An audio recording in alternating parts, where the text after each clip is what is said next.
Hello everyone, welcome back to MGC school hub YouTube channel.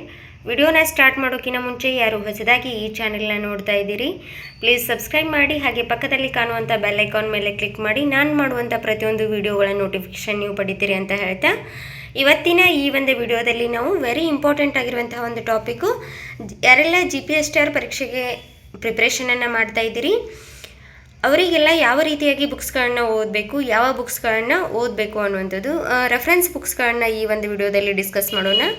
ಅದರಲ್ಲಿ paper 1ಗೆ ಸಂಬಂಧಪಟ್ಟಂತೆ ಯಾವೆಲ್ಲ ಬುಕ್ಸ್ಗಳು ಯಾವ ಸಬ್ಜೆಕ್ಟಿಗೆ ಓದಬೇಕು, ಆಮೇಲೆ ಪೇಪರ್ 2ಗೆ ಸಂಬಂಧಪಟ್ಟಂತೆ ಯಾವ ಬುಕ್ಸ್ಗಳನ್ನು ಓದಬೇಕು ಅನ್ನುವಂಥದ್ದು. ಹಾಗೆ ಇದರಲ್ಲಿ ಮೇನ್ಲಿ ನಾನು ಯಾವ ಬುಕ್ಸ್ಗಳನ್ನ ಯೂಸ್ ಮಾಡಿದೆ, ಯಾವ ಬುಕ್ಸನ್ನು ರೆಫರ್ ಮಾಡಿದೆ ಅನ್ನುವಂಥದ್ದನ್ನು ನನ್ನ ಸೆಲ್ಫ್ ಎಕ್ಸ್ಪೀರಿಯೆನ್ಸನ್ನು ಈ ಒಂದು ವಿಡಿಯೋದಲ್ಲಿ ನಿಮ್ಮ ಜೊತೆ ಶೇರ್ ಮಾಡ್ತಾ ಇದ್ದೀನಿ. ಸೊ ಕೀಪ್ ವಾಚಿಂಗ್, ಕೊನೆವರೆಗೂ ನೋಡಿ. ವಿಡಿಯೋ ಇಷ್ಟ ಆಗಿದ್ದಲ್ಲಿ ಲೈಕ್ ಮಾಡಿ, ಶೇರ್ ಮಾಡಿ ಅಂತ ಹೇಳ್ತಾ, ಈಗ ಮೊದಲನೇದಾಗಿ GPSTR ಪರೀಕ್ಷೆಗೆ ಪೇಪರ್ 1ಗೆ ಸಂಬಂಧಪಟ್ಟಂತೆ ಯಾವೆಲ್ಲ ವಿಷಯಗಳಿರುತ್ತೆ ಅಂತಂದರೆ, ಸಾಮಾನ್ಯ ಕನ್ನಡ ಇರುತ್ತೆ, ಸಾಮಾನ್ಯ ಇಂಗ್ಲೀಷ್ ಇರುತ್ತೆ, ಶೈಕ್ಷಣಿಕ ಮನೋವಿಜ್ಞಾನ ಇರುತ್ತೆ, ಆಮೇಲೆ ವ್ಯಾಲ್ಯೂ ಎಜುಕೇಷನ್ ಮತ್ತು ಹೆಲ್ತ್ ಎಜುಕೇಷನ್ ಇರುತ್ತೆ, ಆಮೇಲೆ ಕಂಪ್ಯೂಟರ್ ಇರುತ್ತೆ. ಸೊ ಇಷ್ಟು ಏನಿರುತ್ತೆ ಪೇಪರ್ ಫಸ್ಟಲ್ಲಿ ಬರುವಂಥ ಸಬ್ಜೆಕ್ಟ್ಗಳಾಗಿರುತ್ತೆ.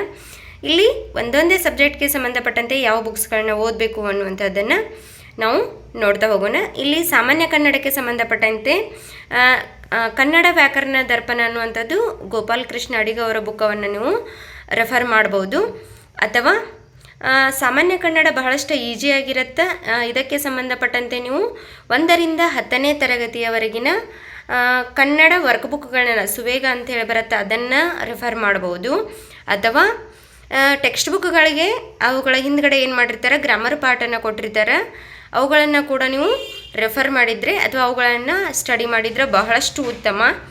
ಆಮೇಲೆ ಸಾಮಾನ್ಯ ಇಂಗ್ಲೀಷ್ಗೆ ಸಂಬಂಧಪಟ್ಟಂತೆ ಯಾವುದಾದ್ರೂ ಒಂದು ಗ್ರಾಮರ್ ಬುಕ್ಕನ್ನು ನೀವು ರೆಫರ್ ಮಾಡ್ಬೋದು. ಯಾಕೆ ಅಂತಂದರೆ ಇಲ್ಲಿ ಸಾಮಾನ್ಯ ಕನ್ನಡ ಮತ್ತು ಸಾಮಾನ್ಯ ಇಂಗ್ಲೀಷ್ಗೆ ಸಂಬಂಧಪಟ್ಟಂತೆ ಬಹಳಷ್ಟು ಡೀಪಾಗಿ ಇರೋದಿಲ್ಲ.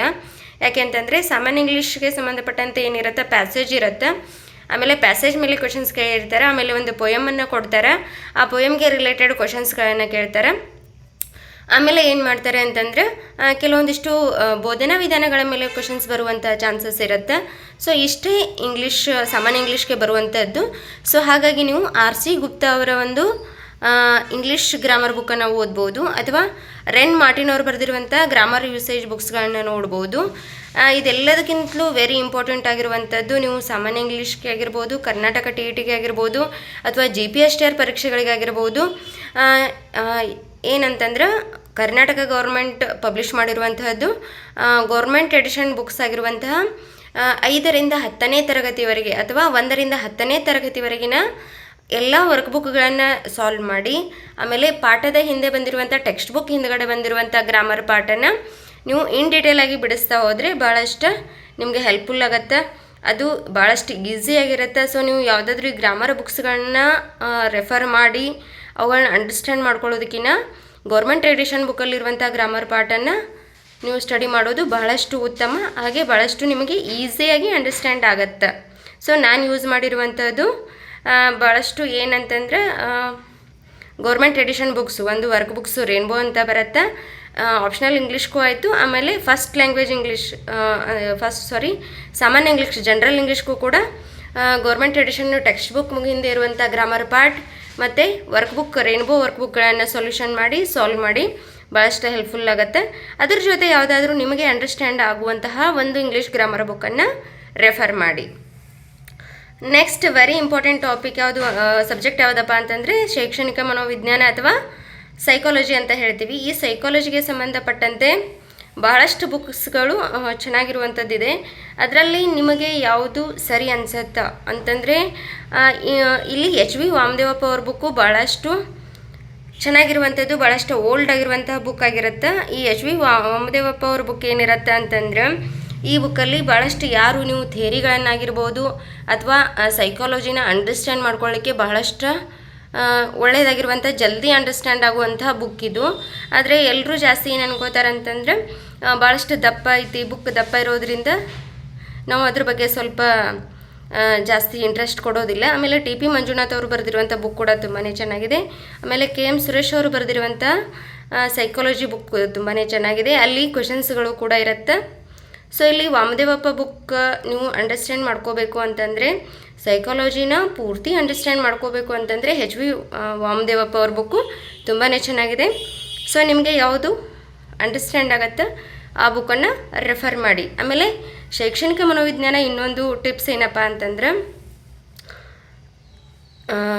ಸೈಕಾಲಜಿಗೆ ಸಂಬಂಧಪಟ್ಟಂತೆ ಜಾಸ್ತಿ ಕ್ವೆಶನ್ಸು ಬುಕ್ಸಲ್ಲಿರೋದು ಬರೋದಿಲ್ಲ. ಯಾಕೆ ಅಂತಂದರೆ ಬುಕ್ಸ್ ಏನು ಹೆಲ್ಪ್ ಆಗುತ್ತೆ ಅಂತಂದರೆ ಓನ್ಲಿ ಫಾರ್ ಥೇರಿ ನಾವು ಅಂಡರ್ಸ್ಟ್ಯಾಂಡ್ ಮಾಡ್ಕೊಳ್ಳಿಕ್ಕೆ ಹೆಲ್ಪ್ ಆಗುತ್ತೆ.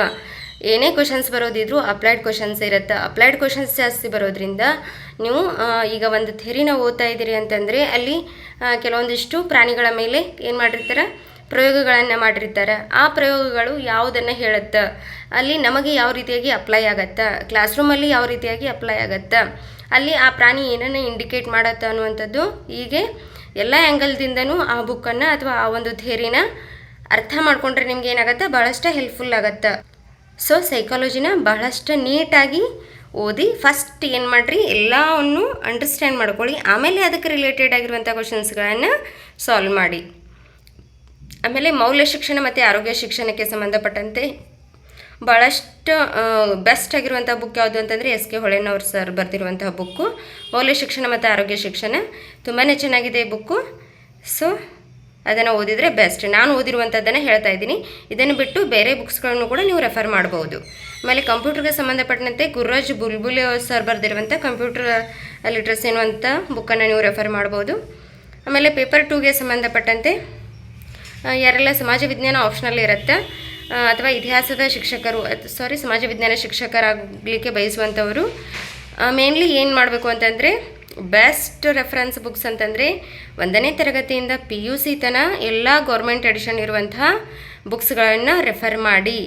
PUC ತನಕ ಯಾಕೆಂದರೆ 1 to 10th ಓಕೆ, ಆದರೆ ಕೆಲವೊಂದಿಷ್ಟು 80% ಏನಾಗಿರುತ್ತೆ ಕ್ವಶನ್ಸು 1 to 10th ಬುಕ್ಕಲ್ಲಿಂದೇ ಬರುತ್ತೆ. ಇನ್ನು 20% ಏನಿರುತ್ತೆ ಫಸ್ಟ್ PU ಸೆಕೆಂಡ್ PU ಬುಕ್ಸ್ಗಳಿಂದ ಬರುವಂಥ ಚಾನ್ಸಸ್ ಭಾಳಷ್ಟು ಇರುತ್ತೆ. ಸೊ ಸಮಾಜ ವಿಜ್ಞಾನ ಅಂತ ಬಂದಾಗ 1ರಿಂದ PUC ತನಕ ಎಲ್ಲ ಸರ್ಕಾರಿ ಪಠ್ಯಪುಸ್ತಕಗಳನ್ನು, ಸಮಾಜ ವಿಜ್ಞಾನ ಪಠ್ಯಪುಸ್ತಕಗಳನ್ನು ಸ್ಟಡಿ ಮಾಡಿ ಅಂತ ಹೇಳ್ತಾ ಇದ್ದೀನಿ. ಸಮಾಜ ವಿಜ್ಞಾನಕ್ಕೆ ಸರ್ಕಾರಿ ಪಠ್ಯಪುಸ್ತಕಗಳನ್ನು ಓದುವುದು ಬಹಳಷ್ಟು ಉತ್ತಮ. ಆಲ್ಮೋಸ್ಟ್ ಎಲ್ಲ ಸಿಲೆಬಸ್ ಅಲ್ಲಿಂದನೇ ಕವರ್ ಆಗಿರುತ್ತೆ. ಔಟ್ ಆಫ್ ಸಿಲೆಬಸ್ ಏನು ಅಷ್ಟೊಂದು ಕ್ವೆಶನ್ಸ್ ಬರೋದಿಲ್ಲ, ಅದರ ಮೇಲೇ ಇರುವಂತಹದ್ದು. ನೆಕ್ಸ್ಟ್ ಯಾರೆಲ್ಲ ಕನ್ನಡವನ್ನು ಇಲ್ಲಿ ಆಪ್ಷನಲ್ ಕನ್ನಡವನ್ನು ತೊಗೊಂಡಿರ್ತೀರಿ ಅವರಿಗೆ ಸಂಬಂಧಪಟ್ಟಂತೆ ಹೇಳೋದಾದರೆ ಕೆಲವೊಂದಿಷ್ಟು ಪುಸ್ತಕಗಳದಾವ. ಅರಳಿಗುಪ್ಪಿ ಸರ್ ಬರೆದಿರುವಂಥದ್ದು ಕೂಡ ತುಂಬಾ ಚೆನ್ನಾಗಿರುವಂಥದ್ದು. ಆಮೇಲೆ 1ರಿಂದ PUC ತನಕ ಪಠ್ಯಪುಸ್ತಕಗಳನ್ನ NCERT ಪುಸ್ತಕಗಳನ್ನ ಓದ್ರಿ. ಆಮೇಲೆ ಕರ್ನಾಟಕ ಇಲಾಖೆ ಕರ್ನಾಟಕ ಗೌರ್ಮೆಂಟ್ ಏನು ಎಡಿಷನ್ ಮಾಡಿಬಿಟ್ಟಿರುವಂತಹದ್ದು ಎಲ್ಲ ಪಠ್ಯಪುಸ್ತಕಗಳನ್ನು ಓದ್ರಿ. ಆಮೇಲೆ ಬೋಧನಾಶಾಸ್ತ್ರ ಸಂಬಂಧಪಟ್ಟಂತೆ ಅನುಸೂಯ ಪರ್ಗೆ ಅವರು ಬರೆದಿರುವಂಥ ಬುಕ್ ಭಾಳಷ್ಟು ಚೆನ್ನಾಗಿದೆ. ಆಮೇಲೆ ಭಾರತೀಯ ಕಾವ್ಯ ಮೀಮಾಂಸೆ ಅಂಥೇಳಿ ತೀನಂ ಶ್ರೀ ಅವರು ಬರೆದಿದ್ದಾರೆ. ಆಮೇಲೆ ಕನ್ನಡ ಸಾಹಿತ್ಯ ಚರಿತ್ರೆ ಅನ್ನುವಂಥದ್ದು ರಾಮಶ್ರೀ ಮುಗುಳಿಯವರು ಬರೆದಿರುವಂಥದ್ದು. ಶಬ್ದಮಣಿ ದರ್ಪಣ DLN ಅನ್ನುವಂಥವ್ರು ಬರೆದಿರುವಂಥದ್ದು. ಆಮೇಲೆ ಕನ್ನಡ ಮಾಧ್ಯಮ ವ್ಯಾಕರಣ ಅನ್ನುವಂಥ ಬುಕ್ಕನ್ನು ತೀನಂ ಶ್ರೀ ಅವರು ಬರೆದಿರುವಂಥದ್ದು. ಈ ಎಲ್ಲ ಪುಸ್ತಕಗಳು ಬಹಳಷ್ಟು ಅತ್ಯುತ್ತಮವಾಗಿದ್ದಾವೆ. ಸೊ ನಿಮಗೆ ಇದಕ್ಕಿಂತ ಇವುಗಳನ್ನು ಹೊರತುಪಡಿಸಿ ನಿಮಗೆ ಯಾವುದು ಇಷ್ಟ ಆಗಿರುತ್ತೆ ಅಥವಾ ನಿಮಗೆ ಯಾವುದು ಅಂಡರ್ಸ್ಟ್ಯಾಂಡ್ ಆಗುತ್ತೆ ಅಥವಾ ಬೆಸ್ಟ್ ಬುಕ್ ಅಂತ ಅನಿಸಿರುತ್ತೆ ಅವುಗಳನ್ನು ಕೂಡ ನೀವು ರೆಫರ್ ಮಾಡ್ಬೋದು. ನೆಕ್ಸ್ಟ್ ಏನಪ್ಪ ಅಂತಂದರೆ ಯಾರೆಲ್ಲ ಆಪ್ಷನಲ್ ಇಂಗ್ಲೀಷನ್ನು ತೊಗೊಂಡಿರ್ತೀರಿ ಅವರಿಗೆ ವೆರಿ ಇಂಪಾರ್ಟೆಂಟಾಗಿ ಹೇಳಿರುವಂಥದ್ದು, ಇಂಗ್ಲೀಷ್ ಯಾರೆಲ್ಲ ತೊಗೊಂಡಿರ್ತೀರಿ ನಿಮಗೆ ಯಾವ ರೀತಿಯಾಗಿ ನೀವು ಯಾವ ಗ್ರಾಮರ್ ಬುಕ್ಸ್ಗಳನ್ನ ಓದಬೇಕು ಅನ್ನುವಂಥದ್ದು ಒಂದು. ಇಂಗ್ಲೀಷ್ ಅಂತಂದರೆ ಯಾಕೆ ಅಂತಂದರೆ ಭಾಳಷ್ಟು ಸಾಕಷ್ಟು ಬುಕ್ಸ್ ಇರುತ್ತೆ, ಅದರಲ್ಲಿ ಯಾವುದನ್ನು ರೆಫರ್ ಮಾಡಬೇಕು. ಯಾಕಂತಂದರೆ ಎಲ್ಲ ಬುಕ್ಸ್ಗಳು ಇಂಗ್ಲೀಷ್ ಬುಕ್ಗಳು ಅಂಡರ್ಸ್ಟ್ಯಾಂಡ್ ಆಗೋದಿಲ್ಲ. ಯಾಕೆಂದರೆ ಯಾರೆಲ್ಲ ಕನ್ನಡ ಮೀಡಿಯಮ್ ಸ್ಟೂಡೆಂಟ್ಸ್ ಇದ್ರಿ, ನಾನು ಆ್ಯಸ್ ಎ ಕನ್ನಡ ಮೀಡಿಯಮ್ ಸ್ಟೂಡೆಂಟಾಗಿ ಹೇಳ್ತಾ ಇದ್ದೀನಿ. ಯಾಕೆಂತಂದರೆ ಕನ್ನಡ ಮೀಡಿಯಮಲ್ಲಿ ಓದಿರೋದ್ರಿಂದ ಎಲ್ಲ ಇಂಗ್ಲೀಷ್ ಬುಕ್ಸ್ಗಳು ನಮಗೆ ಈಸಿಯಾಗಿ ಅಂಡರ್ಸ್ಟ್ಯಾಂಡ್ ಆಗೋದಿಲ್ಲ. ಯಾಕೆಂತಂದರೆ ಅಲ್ಲಿ ಅವರು ಬಳಸಿರುವಂಥ ಲ್ಯಾಂಗ್ವೇಜ್ ಏನಿರುತ್ತೆ ಅದು ಡಿಫ್ರೆಂಟ್ ಆಗಿರುತ್ತೆ. ಸೊಫಿಸ್ಟಿಕೇಟೆಡ್ ಲ್ಯಾಂಗ್ವೇಜನ್ನು ಯೂಸ್ ಮಾಡಿರುವಂಥದ್ದು ಕೂಡ ರೀಸನ್ ಆಗಿರುತ್ತೆ. ಸೊ ಬೆಸ್ಟ್ ರೆಫರೆನ್ಸ್ ಆಮೇಲೆ ನಾನು ಯೂಸ್ ಮಾಡಿರುವಂಥ ಬುಕ್ಸ್ ಯಾವುದು ಅಂತಂದರೆ 5th-ದಿಂದ 10th ರೇನ್ಬೋ ವರ್ಕ್ ಬುಕ್ಗಳನ್ನು ಸಾಲ್ವ್ ಮಾಡಿ. ಆಮೇಲೆ ಏನು ಮಾಡಿ ಪದೇ ಪದೇ ಅವುಗಳನ್ನೇ ಬಿಡಿಸ್ತಾ ಹೋಗಿ ಪರ್ಫೆಕ್ಟ್ ಮಾಡಿ. ಯಾಕೆ ನಾನು ಹೇಳ್ತಾ ಇದ್ದೀನಿ ಅಂತಂದರೆ ಪದೇ ಈ ರೇನ್ಬೋ ಅಂತ ಏನು ವರ್ಕ್ ಬುಕ್ಗಳಿದಾವಲ್ಲ ಇವುಗಳಲ್ಲಿ ಯಾವುದು ಔಟ್ ಆಫ್ ಸಿಲೆಬಸ್ ಯಾವುದೂ ಇಲ್ಲ. ಯಾಕಂತಂದರೆ ಏನೀಗ GPSTR ಕರ್ನಾಟಕ TET HSTRಗೆ ಏನು ಗ್ರಾಮರ್ ಇದೆ A to Z ಎಲ್ಲವನ್ನು ಏನು ಮಾಡಿದ್ದಾರೆ ಆ ವರ್ಕ್ ಬುಕ್ಗಳಲ್ಲಿ 5th-ದಿಂದ 10th ಕವರ್ ಮಾಡಿದ್ದಾರೆ. ಈಗ ಫಾರ್ ಎಕ್ಸಾಂಪಲ್ ಹೇಳೋದಾದ್ರೆ ಲೆಟರ್ ರೈಟಿಂಗ್ ಆಯಿತು, ಆಮೇಲೆ ಡೈಲಾಗ್ ಡೆಲಿವರಿ ಆಗಿರ್ಬೋದು, ಡೈಲಾಗ್ ಕನ್ವರ್ಸೇಷನ್ ಆಗಿರ್ಬೋದು, ಆಮೇಲೆ ಜಂಬಲ್ಡ್ ಸೆಂಟೆನ್ಸ್ಗಳನ್ನ ಮಾಡೋದಾಗಿರ್ಬೋದು, ಆಮೇಲೆ ಪಿಕ್ಚರ್ ರೈಟಿಂಗ್ ಆಗಿರ್ಬೋದು ಅಥವಾ ಪಿಕ್ಚರ್ ರೀಡಿಂಗ್ ಆಗಿರ್ಬೋದು, ಆಮೇಲೆ ಎಸ್ಸೆ ರೈಟಿಂಗ್ ಆಗಿರ್ಬೋದು, ಆಮೇಲೆ ವೊಕ್ಯಾಬ್ಯುಲರಿಗೆ ಸಂಬಂಧಪಟ್ಟಂಥ ಕ್ವಶನ್ಸ್ಗಳಾಗಿರ್ಬೋದು, ಆಮೇಲೆ ಡೈರೆಕ್ಟ್ ಇಂಡೈರೆಕ್ಟ್ ಸ್ಪೀಚ್ ಆಗಿರ್ಬೋದು, ಪ್ರತಿಯೊಂದು ಗ್ರಾಮರ್ಗೆ ಸಂಬಂಧಪಟ್ಟಂತೆ ಎಲ್ಲ ಅಂಶಗಳನ್ನು ಏನು ಮಾಡಿದ್ದಾರೆ ಈ 5th-ದಿಂದ 10th-ವರೆಗೂ ಅಥವಾ 4th-ದಿಂದ 10th-ವರೆಗೂ ಇರುವಂತಹ ಈ ಇಂಗ್ಲೀಷ್ ಟೆಕ್ಸ್ಟ್ ಬುಕ್ಗಳಲ್ಲಿ ಆಮೇಲೆ ವರ್ಕ್ ಬುಕ್ಗಳಲ್ಲಿ ಆ್ಯಡ್ ಮಾಡಿದ್ದಾರೆ. ಸಿಲೆಬಸ್ ಬಹಳಷ್ಟು ಉತ್ತಮವಾಗಿರುವಂಥ ಬುಕ್ಸ್ ಇದ್ದಾವೆ. ಸೊ ನಿಮಗೆ ರೈನ್ಬೋ ಬುಕ್ಸ್ ವರ್ಕ್ ಬುಕ್ಸ್ ಸಿಕ್ಕರೆ ತೊಗೊಳ್ಳಿ, ಇಲ್ಲ ಅಂತಂದರೆ ಜೆರಾಕ್ಸ್ ಮಾಡಿಸ್ಕೊಳ್ಳಿ. ಯಾಕೆಂತಂದರೆ ಭಾಳಷ್ಟು ಉತ್ತಮವಾಗಿರುವಂಥದ್ದು. ಅದ್ರ ಜೊತೆಗೆ 5th-ದಿಂದ 10th-ವರೆಗೂ ಇರುವಂಥ ಎಲ್ಲ ಇಂಗ್ಲೀಷ್ ಟೆಕ್ಸ್ಟ್ ಬುಕ್ ಹಿಂದಿರುವಂಥ ಒಂದು ಗ್ರಾಮರ್ ಪಾಠನ ಬಿಡಿಸ್ತಾ ಹೋಗಿ. ಅದರ ಜೊತೆಗೆ ಒಂದು ಯಾವುದಾದ್ರೂ ನಿಮಗೆ ಈಸಿಯಾಗಿರುವಂತಹದ್ದು, ನನಗೆ ಈಸಿಯಾಗಿರುವಂಥದ್ದು RC ಗುಪ್ತಾ ಅವರು ಬರ್ತಿರುವಂಥ ಇಂಗ್ಲೀಷ್ ಗ್ರಾಮರ್ ಅನ್ನುವಂಥ ಒಂದು ಬುಕ್ಕನ್ನು ನಾನು ರೆಫರ್ ಮಾಡಿದ್ದೆ. ಸೊ ಇವುಗಳು ಇಷ್ಟು ನಾನು ರೆಫರ್ ಮಾಡಿರುವಂಥದ್ದು ಅಥವಾ ನನಗೆ ಸರಿ ಅನಿಸಿದ್ದು ಅಥವಾ ನನಗೆ ಅತ್ಯುತ್ತಮ ಅನಿಸಿರುವಂಥ ಬುಕ್ಗಳನ್ನು ನಾನು ನಿಮಗೆ ಇಲ್ಲಿ ಈ ಒಂದು ವಿಡಿಯೋದಲ್ಲಿ ಇಂಟ್ರೊಡ್ಯೂಸ್ ಮಾಡ್ತಾ ಇದ್ದೀನಿ. ಸೊ ನಿಮಗೆ ಇವುಗಳನ್ನ ನೀವು ರೆಫರ್ ಮಾಡ್ಬೋದು ಅಥವಾ ನಿಮಗೆ ಸರಿ ಅನಿಸಿದ ಬೇರೆ ಯಾವುದಾದ್ರೂ ಬುಕ್ಸ್ಗಳನ್ನು ಕೂಡ ನೀವು ರೆಫರ್ ಮಾಡ್ಬೋದು. So thank you for watching, thank you all ಅಂತ ಹೇಳ್ತಾ, ಆ್ಯಂಡ್ ದರ್ ವಿಡಿಯೋಸ್ಗಳಿಗಾಗಿ ಕಮೆಂಟ್ ಮಾಡಿ ಅಂತ ಹೇಳ್ತಾ, ಥ್ಯಾಂಕ್ ಯು ಫಾರ್ ಆಲ್.